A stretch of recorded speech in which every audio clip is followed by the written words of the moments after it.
Well, today we begin to look at the last three trumpet judgments known as the three woes. And we find the announcement of these three woes in Revelation chapter 8, verse 13, where it says, "As I watched, I heard an eagle that was flying in midair call out in a loud voice, 'Woe, woe, woe to the inhabitants of the earth, because of the trumpet blast about to be sounded by the other three angels.'" Now, what that angel, which looks like an eagle, says is this: if you think this is bad, just wait till you hear the next three trumpets that are coming, because you ain't heard nothing yet. You see, the last three trumpet judgments are called the three woes because they're even more intense and more devastating than the first four trumpets.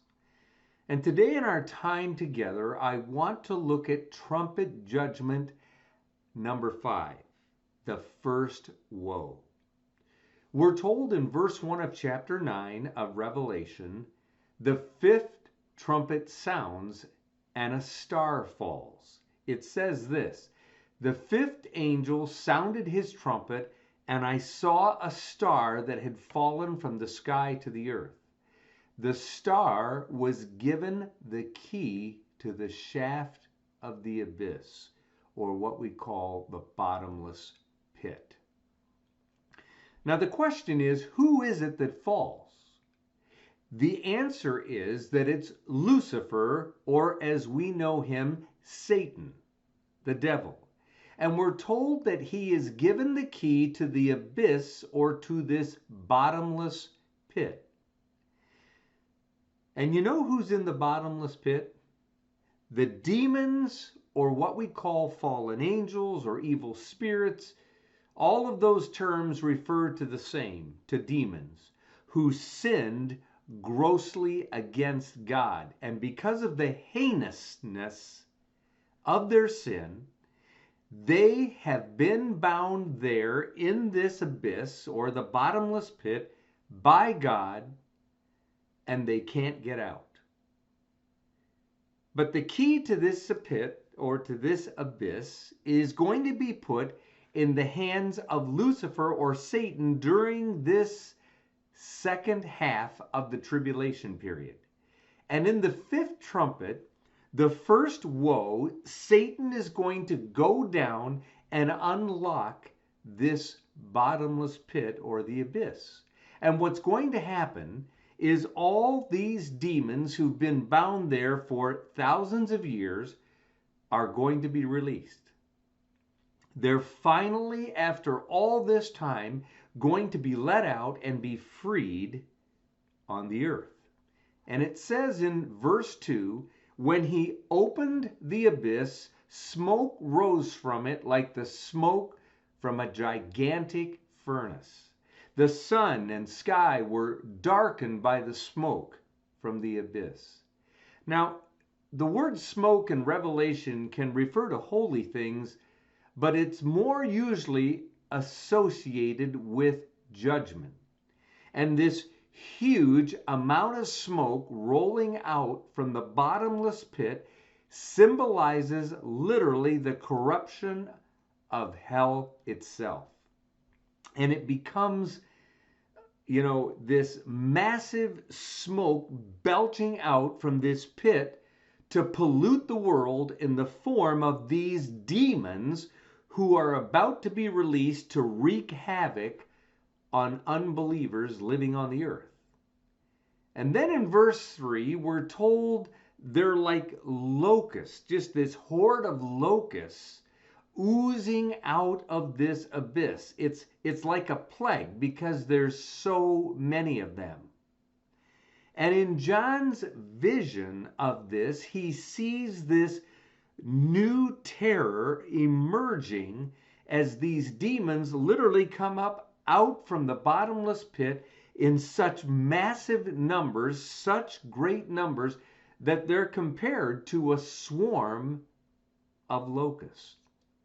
And the imagery of smoke here is truly a fitting description of a locust plague, since millions of the grasshopper-like insects can swarm so thickly that they can darken the sky and literally blot out the sun.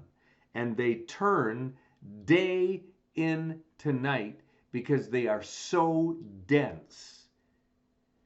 For example, we're told that one swarm over the Red Sea in 1889 was reported to have covered 2,000 square miles. That's how thick this swarm of locusts was back in 1889. And the destruction they can cause to crops and other vegetation, as you know, is absolutely staggering. But you see, what's being described here by John, these are not ordinary locusts. These are demons, not insects. And who, like locusts, are going to bring a swarming destruction on the unbelievers who are alive on the earth and living during the last 3.5 years of this tribulation period. And describing them in the form of locusts symbolizes their uncountable numbers. I mean, there are just so many demons, they are just like a horde or a swarm of locusts. And they have massive destructive capabilities, just as locusts would. These demons will wreak all kinds of havoc and destruction upon unbelievers. And the fact that 3 times in this passage, their power to inflict pain is also compared to that of scorpions, indicates to us that they're not actual locusts or insects, since locusts have no stinging tail, but the devastating pain inflicted by these demons will be far worse than that even of an actual scorpion or scorpions, because God brings demons into direct contact with unrepentant and unregenerate people. People who are unsaved, unbelievers, and have blatantly rejected God Himself. And these demons, we are told, just sweep the earth. You know why the tribulation is going to be such a terrible time? I mean, such a terrible mess? It's because all the demons bound in hell are literally going to be turned loose to add to the number of demons that are already running all over the earth under Satan's command. And it says that they were told in verse 4, and I quote here, not to harm the grass of the earth or any plant or tree, but only those people who did not have the seal of God on their foreheads. In other words, unbelievers. You see, these demons aren't going to do anything to the creation. They're not going to attack anything on the earth in terms of vegetation or trees or water or land. But instead, they're going to be given the opportunity to torture the people who are alive in the second 3.5 years of the tribulation. But they aren't allowed to kill them. They can only torture them in this 5th trumpet judgment. Look at what it says in verse 5. They were not allowed to kill them, but only to torture them for 5 months. And the agony they suffered was like that of the sting of a scorpion when it strikes. Now, certainly, as we know, Satan would want to kill all the unbelievers that he can to keep them from repenting. He wants no one to repent. So any unbeliever that he could literally kill, that God would allow him to kill, Satan would do it to stop them or prevent them from becoming a believer or a Christian. But you see, God in his mercy will not allow these people to be killed, but will give people torment, these unbelievers living in the tribulation, for 5 months, which, by the way, I found interesting, is the normal lifespan of locusts, from May to September, normally speaking. And so during this time, this 5-month period, God will give them the opportunity to repent and believe the gospel message, the message of salvation. Because as you'll remember from our previous study in the last several weeks, the 144,000 Jewish evangelists will be preaching the gospel during this time, the second half of the tribulation period. So these unbelievers that we are describing here that will be attacked by these demons will have the opportunity to hear the truth, to hear the salvation message, the gospel. And then it says in verse 6, during those days, people will seek death, but will not find it. They will long to die, but death will elude them. You see, people are going to get stung like the sting of a scorpion. Now, we don't know exactly how all their torment is going to happen, how the demons are going to carry out this exact onslaught against unbelieving humanity in the second half of the tribulation period. But it's going to be very, very, very painful. And this locust-like plague of demons are going to literally cross the globe, cross the earth, torturing people for 5 months. 5 long months, they will literally torture people around the world. And so intense will be the torment that they inflict on unbelievers in those days that people will literally seek after death and want to die, and they won't be able to find it. And they will be unable to find relief even in seeking after death, because even death itself will elude them. God will not allow them to be killed or to die. And the earth, as people have known and loved it, will have been devastated by this time and ravaged by earthquakes, fires, and volcanoes. The earth is going to be a mess in many ways. And in the midst of all that, these unbelievers will be experiencing severe torment and torture for 5 months at the hands of these demonic beings. Even the atmosphere of the earth is polluted with gases and showers of heavenly debris from all of these judgments that we've already seen. And the dream that the world had of a worldwide utopia under the leadership of Antichrist, also known as the Beast, that dream will have died by now. And these people will be living in a time of utter hopelessness, of utter chaos, of truly utter destruction by this time of the tribulation period. You see, there will be no escaping. There will be no escape from the agony inflicted by the demons or from divine judgment from the hand of God. And the people will want to die, but they can't even successfully kill themselves or find a way to die, even though they are seeking after it. And then we have a description in verses 7 through 10 of these demonic beings in symbolic language by John. Now, I'm not going to read those verses, but I'm going to talk about them and talk about what John has to say regarding these demons in this symbolic language and kind of what it means or implies. John says, first of all, that they look like horses prepared for battle. On their heads, we see what appeared to be crowns like gold. And the crowns here that they wore are really victor's crowns, meaning that they will be invincible.